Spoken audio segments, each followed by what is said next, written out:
Welcome to SaaS-Story in the Making, the podcast that features the people who made the software world what it is today and the leaders who are shaping the future of technology. Here's your host, Matt Wallach. Okay, welcome. I want to ask you some questions. First, do you know how to set up your company so it looks great for investors?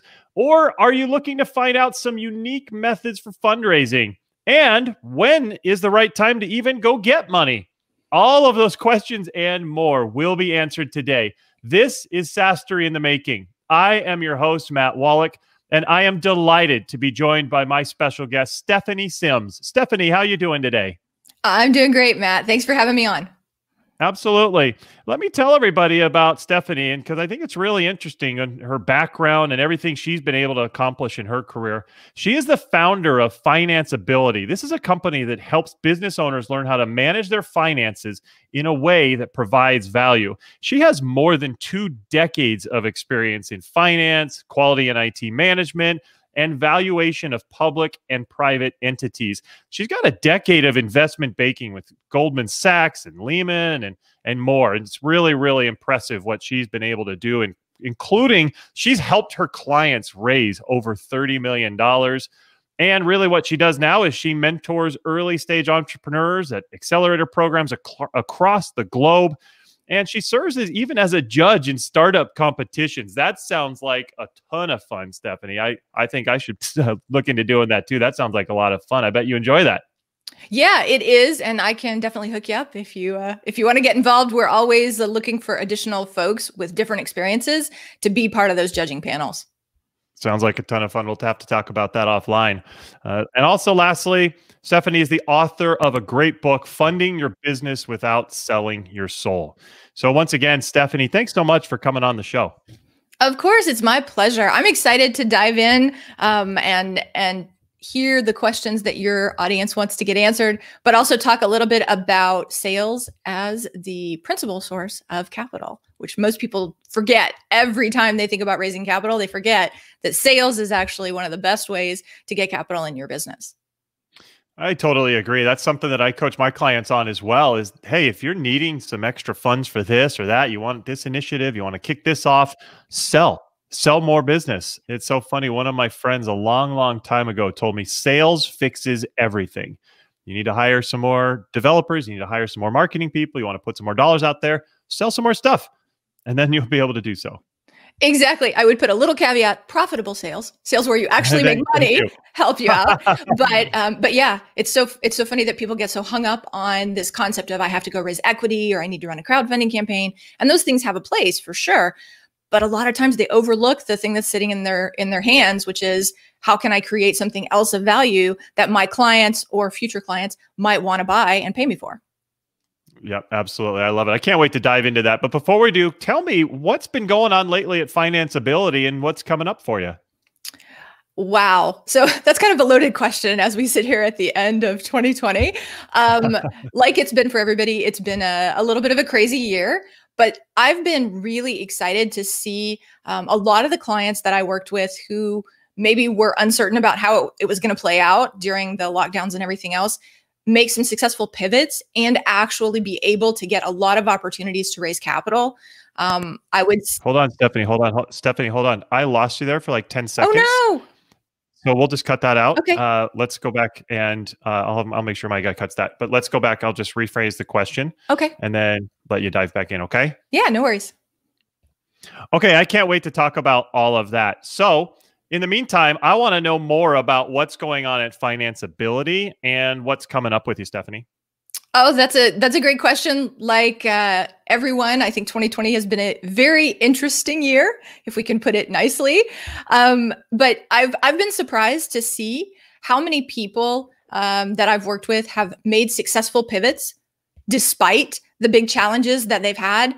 I'm thinking about a few different clients, and I've been so impressed by people's dedication to really making their business work, despite the fact that they may have heard, oh my gosh, there's no investment capital out there. Oh my gosh, nobody's buying. Everyone's freaking out. It just reminds me why it's so cool to work with entrepreneurs, because we find a way, right? We figure it out. That is exactly it. That's the beauty of being an entrepreneur is, hey, if something happens, you've got to learn to deal with it. And it's something I'm trying to teach my daughters now is, they get so upset about this happened or this happened. And you know what? I always say it's not what happens to you, it's how you deal with it. And I think that's really at the heart of being an entrepreneur. So I'm glad to hear that from you. What I want to ask is you have a wealth of experience working with some of the biggest names in finance. What made you want to help and work with early stage founders?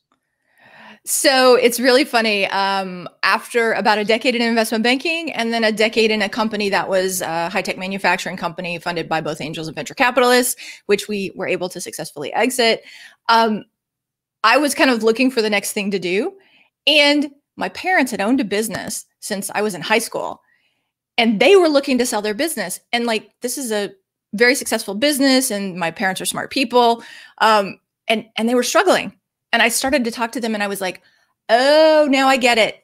It's because you see your business from the inside, but you don't see your business as an investment. And as soon as I saw that, I was like, oh my gosh, this is what hangs people up.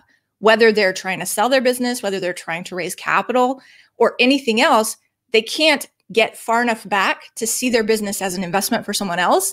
And that's why they consistently can't get the value that they want for that business, whether it's raising capital or selling their business.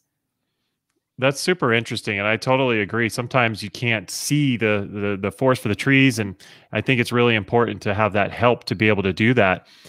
Because, a lot of founders, they think they need investors. They think they need to go out and find people to give them money. But, you've mentioned there's other ways to raise funds. You kind of gave a little spoiler alert hint to that. So what are some of those ways? What do you look for and how do you help people with that?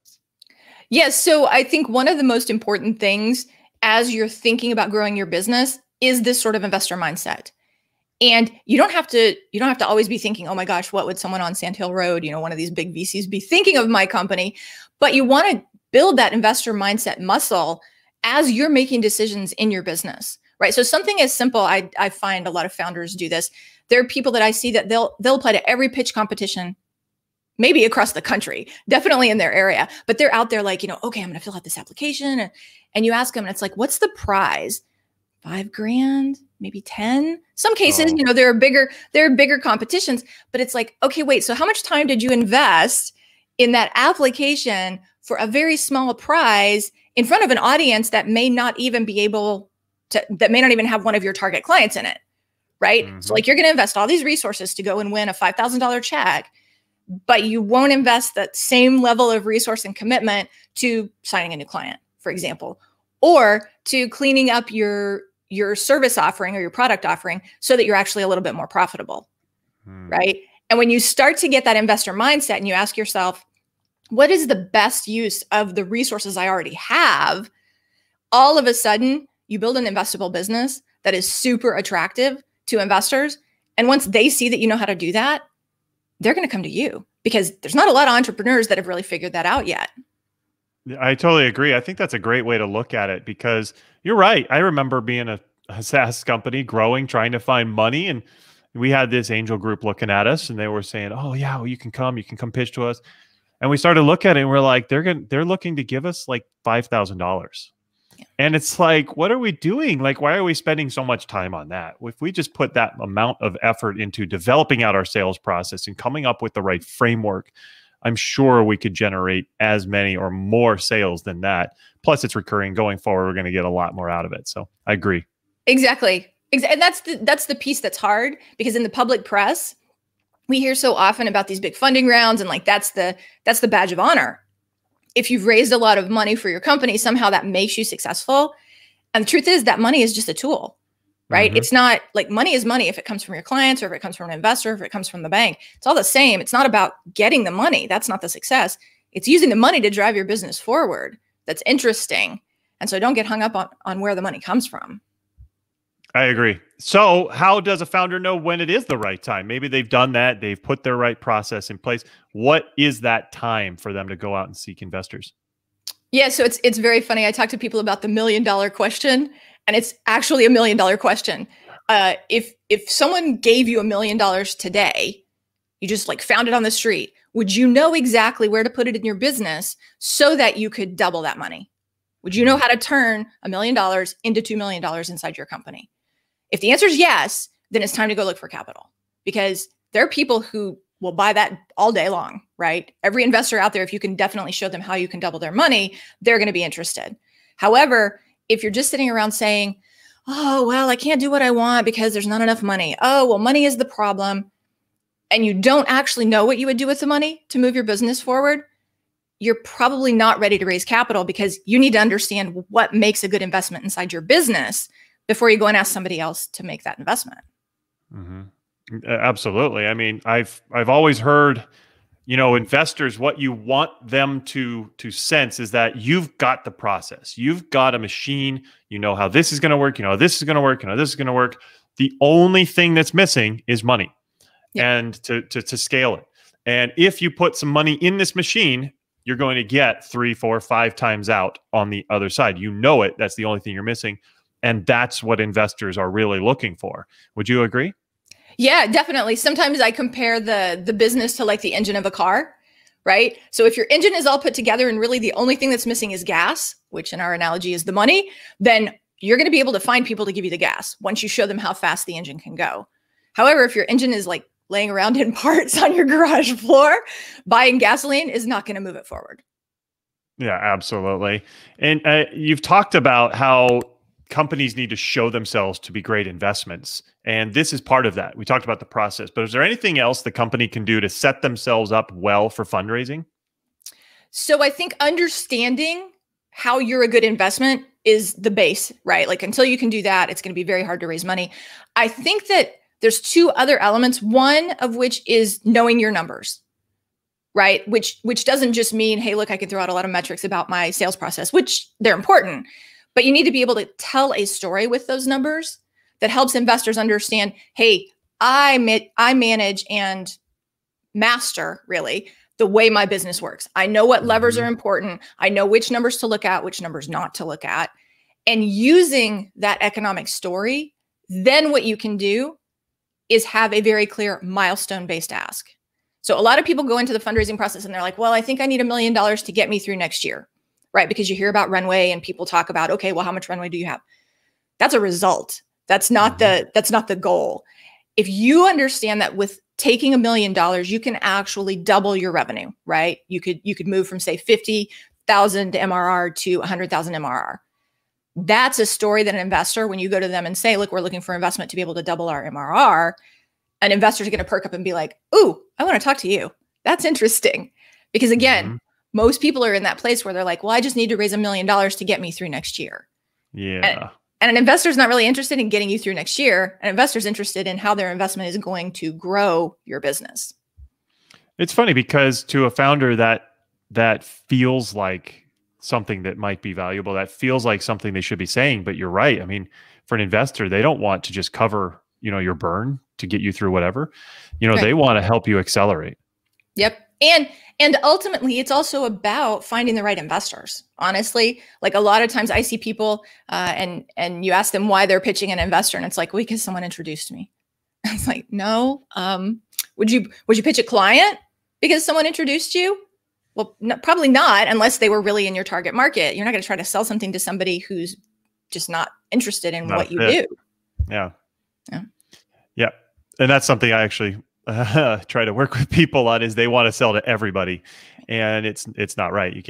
You're not all things to all people. You have to find that right niche, the right perfect fit. It's the same with investors. I love how you're talking about that, because if you get in bed with these people, then you're going to be with them for a while, and you've got to make sure that they're the right fit. Not only do you like them, but can they open up the right doors for you? Can they give you the right guidance to get you where you need to go? I think sometimes that's forgotten in the investment process. Yeah. And it's really funny because fundraising is just a sales and marketing process, but so many people invest so much into their sales and marketing process, and then they leave so much to chance when it comes to fundraising. They're like, oh, could someone introduce me? I'm just looking for people to write me a check. I'm like, wow, is that how you run your sales process? Exactly. You mentioned some metrics, some key numbers and KPIs to keep an eye on. What do you feel is some of the most important metrics? So particularly in the SaaS industry, I think you've got to know the key metrics around customer acquisition costs, the ratio between customer acquisition cost and lifetime value of the customer. And then you got to follow churn very closely. I do think there's a balance there. I've seen a lot of people who are like, okay, I need to calculate CAC, and they just kind of throw a calculation together. That usually gets found out pretty quickly. Investors are not dummies. They see a lot of this.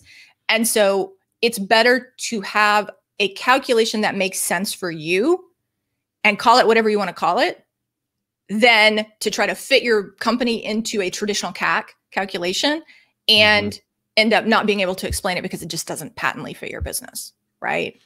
Yep. Yeah, I agree. And by the way, I do have a SaaS scorecard that has all of the things that Stephanie says and more to be able to track. So for anybody listening or anybody watching, go to my website, mattwallach.com. You'll be able to download that scorecard and keep track of all of your stuff, including CAC, customer acquisition cost, including lifetime value, and the relationship, which I think is one of the most important pieces of your entire metric tracking, is that CAC to lifetime value, meaning how much are you earning from the amount you're spending? And that's a really, really critical number. Yeah, I think the other thing that's interesting, and I haven't seen your scorecard, but I'm going to go download it after this, is also payback period, right? Because I know that that's it's a function of LTV, but a lot of times people don't think about it in terms of how many months of subscription do you have to keep your customer to actually pay back your acquisition cost. Because a lot of times that can be an indicator also of the health of your business. Yep, CAC payback is a huge one. Just to make sure everybody knows, one of the best benchmarks that a lot of people go, the best guidelines for CAC payback is 12 months or less is usually what I've seen. Do you see the same, Stephanie? Yeah, I think if you're 12 months or less, again, it depends, right? B2B, B2C. I'm guessing we're probably talking more about B2B here. Less than 12 months makes a lot of sense. I think if you can get under 12 months, you start to be a lot more attractive. Absolutely. 6, 7, 8, 9 months. That's where people really start seeing this company as, hey, this is great. If we can go out, find some customers, we spend some money to do that in our sales and marketing, and we're going to get paid back in 6 to 9 months for that spend, boom, everything after that is gravy and profit for the business. So that's really what an investor's thinking. I'm glad to hear you say it because that is on the scorecard as well. And the neat part about the scorecard is once you plug in your numbers, it shows you if you have a good number or a bad number, kind of marks it red or green.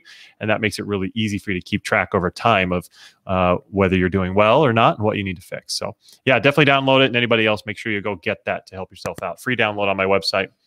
So Stephanie, I want to ask you, what are some mistakes that founders make in the funding process? Well, so we talked about a few of them, right? One is, investors are walking checkbooks. I just need an introduction, and whoever it is that wants to write me a check is welcome on my cap table. I think not really understanding their approach to the investor is a part of that too, right? So again, we kind of compare this to the sales and marketing world. If you're going to go try to lock down a big client, you're not going to walk into their office, never having looked at their website, never having seen what they've done in the past, hoping and winging it that you're going to be able to sell that deal. It's the same with investors. Anyway. Right. Well, you can try it. I'm just not sure how successful you're going to be. Exactly. So to me, like to your point earlier, Matt, these people are going to be with you longer, perhaps your investors are, than even your clients. And so you want to make sure they're a good fit. And you also want to give yourself the best opportunity at winning that deal, which means you need to understand not just what they say on their website, but you need to go, you need to go to Crunchbase, for example, look at PitchBook, look at AngelList, any of the kind of publicly available resources that can help you understand what deals they've actually done. And then if it's possible, I would go one step further and try to connect with some of the founders in their portfolio companies who are going to be able to tell you, what is it really like to work with these people? Because as we all know, sometimes the public face that we put on things is not exactly the way things work behind the scenes. And you really want to know if this person is going to be what they say they are. And if you don't do that before, if you're not able to connect with those portfolio companies before, I would suggest that you make that part of your due diligence process. So let's say that you get into a relationship with an investor. It sounds like things are going really well. They make you an offer, which is a term sheet, and you're deciding, okay, do I want to bring them on? I think it's very important for you to talk to founders in their portfolio. And if they're really interested in being transparent with you, you could even talk to founders that they haven't invested in, or founders who they invested in whose companies maybe didn't survive. Because knowing what you're really working with in terms of a partner is so critical. Why would you leave that to chance? Yeah, I think it's absolutely critical. And it's something that if you were making a big purchase, you'd want to see experiences from other customers who'd made the purchase. So same thing, if you're going to work with an investor, it makes a lot of sense. That's something that a lot of people don't think about. That's something I haven't thought about. So I'm glad you're bringing that up, but I think I totally see the value in doing that. Talk with those other portfolio companies and see what their experience has been. Yep. And I think the other thing that helps you do, and this is what I say to all my clients, you've got to be convinced that you're a good investment for that particular investor. And you've got to believe that there's a real fit there beyond them writing you a check. And so if you're not willing to say to them, treat me like a partner, right? Which is, okay, put me in contact with people that you've worked with before, et cetera, then you're not really a partnership, right? You're basically taking orders from them, which is what most people fear when they take investment money anyway. Exactly. You definitely want that partnership. It makes it so much more rewarding, so much more beneficial to both sides, I'd say. Yeah, well, and it helps you actually get more value than just the check. Because the truth is, money is a commodity. I can't remember who said this. I saw this on Twitter the other day. But money is a commodity, right? Like there's lots of people who want to invest in startups. And so you need to pick the right person for you, not the person who gets there first and says they'll write you a check. Exactly. I think that's well said. So what other advice do you have for early stage founders? I mean, I know you work with a lot of them. What are your best pieces of advice for software leaders who are looking to scale? So I think it's really around some of the stuff we've talked about, right? Don't get caught in the hype of, oh my gosh, raising a big round somehow makes me successful. Understand very clearly and have what I call a capital strategy. Generally speaking, if you're going to go down the path of raising institutional capital, it's not a one and done, right? You're not going to raise one round and then quit. You need to understand, okay, great, I'm going to jump on this. Some people call it a hamster wheel. You can call it treadmill, whatever you want to call it. I'm going to jump on this. And my end goal is very clear. For example, I want to build my business to 50 million ARR. And I know at 50 million ARR, I can be acquired for 4x revenue. And that's my goal, right? Like that is something investors can get behind. I want to build a big business and I'm excited by that. Not only is it hard for investors to understand, but somehow it's going to be hard for you to communicate that excitement to the team you're going to build, to all of the other people you're going to try to involve in your story. And so I think starting with the end in mind is a really, really big piece of the puzzle that most people neglect. They're like, well, I'll just go raise some money and we'll figure it out. That's brilliant. I think it's totally, important advice because, and I talked about this in the sales process, get the exact goals. And when you're out selling, you should be trying to find what their exact goal is. But likewise, if you're going out to raise some funds, figure out what your exact goal is. So you know exactly what you need, exactly how you can get there. And it's going to make it a lot easier to find the right relationship. Yeah. And the truth is that getting to a no, everybody talks about how hard the fundraising process is, but the truth is getting a no is much better than what you usually get from investors, which is a maybe. And so I would say, if you're in a situation where it feels like it's not a fit, don't be afraid to say, you know what, I'm not sure this is a fit. Like, I'm not seeing how this works. What do you think? Because if you can get a clear no, that's one less thing you have to follow up on, right? You can just move that person to the no pile. You come back and see them later. That's totally fine. But like, you're going to focus on the folks who can help you right now and who are really a fit. Yeah, I have a software founders group where SaaS founders get together weekly to talk about, and we talked about that exact thing this morning in our group session where and it's a funny old saying that I repeat over and over, the second best answer you can get in sales is no. Yep. And it sounds like the same thing in the investment world because you don't want to spend time chasing down and putting in more energy and trying to figure out this and trying to make it work. And it just doesn't. So the second best answer you can get is no. Obviously, the first being yes. Right. And I think the sooner you can get there, again, you're not being a bully. You're not pushing people like, oh, you don't want to invest in me. Okay, leave me alone. But I think you have to be a little bit more of a leader in that perspective and be willing to say, I'm not seeing how this works. And put that on the table because quite often there's this power dynamic that happens, and it happens in sales too, I bet. But it definitely happens in the investment world where, oh my gosh, they're the people with money. Well, I can't upset them. I don't want to say anything that might make them unhappy. Maybe they'll invest in me someday if I'm just a nice person and I keep doing what they say. I totally agree. And it's so true. This has been really awesome, Stephanie. I've learned a lot, and it's made me kind of rethink how that whole investment relationship dynamic should work. So I really appreciate you coming on the show and sharing some of your wisdom with us. Of course, my pleasure. I'm happy to get the chance. Obviously, I love to talk about this stuff, but I'm also happy to get the chance to spend some time with you and learn more about what you do. For sure. Let's be sure to do that. But I want to make sure everybody can get in touch with you. Once again, for everybody out there, we've been talking with Stephanie Sims. She really, really is awesome about finance and finding investors and making sure it's the right time. So how shall our audience learn more about you and what you're doing, Stephanie? So they can either go to stephaniesims.com or they can connect with me on LinkedIn. I'm Stephanie J. Sims on LinkedIn. And I would love to learn about, if you think that you want to raise capital in 2021, reach out to me. I'd love to talk to you about what it is that you might need. And if it feels like a fit, I'd love to help you get there. That is awesome. Well, thank you very much for coming on the show. Sure. Thanks so much. And I'm excited to see what happens for everyone in 2021. Very good. Me too. It's going to be, hopefully it's a much better year than 2020. Definitely. Well, thank you very much. And for everybody else out there, thank you for listening. Once again, please make sure to subscribe. Please make sure you're following along with our content here at SaaS-Story in the Making. We are always putting out new and interesting ideas from innovative and creative leaders. So once you hit that subscribe, you'll be notified of new episodes so you can get that really pertinent help and guidance. Thank you, everybody, for listening or watching, and we will see you next time.